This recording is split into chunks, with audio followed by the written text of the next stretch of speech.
It was a risk. I actually didn't inform my family about it because I knew if I told them, they would not allow me to go there because of how dangerous that was.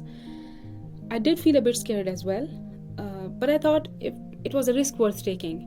I mean, if I had to die in a situation, it would rather be while helping someone than dying in a car accident.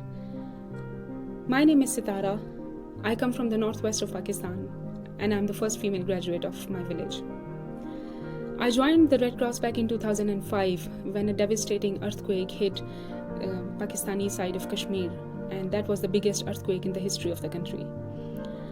While working on the earthquake-related activities, intense fighting broke out in the northwest of Pakistan towards the tribal areas, and there were more than 2.5 million people displaced. The armed groups that were controlling that area were extremely conservative, and they sent clear warnings to organizations not to bring any female humanitarian workers. The whole region is very mountainous, and it was getting freezing cold. Our colleagues were making a list of things that we would bring to people to help them cope with the winter. But we had no idea how many women there were in those tents and what exactly they might need. Only a woman could talk to them.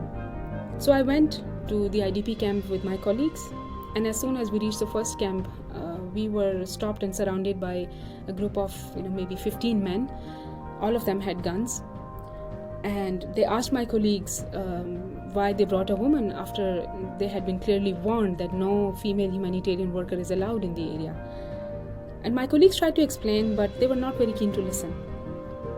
The conversation got more and more intense, and finally I intervened and I said, listen, if you want to kill us, you all have guns and you might as well kill us here. But then I have another suggestion for you.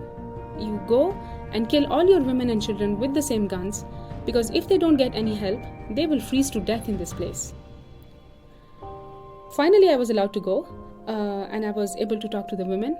And afterwards, many other female humanitarian workers were also allowed in the area. So eventually, people were helped as we wanted. As a humanitarian worker, you always want to make a difference. And that was my chance to make a difference.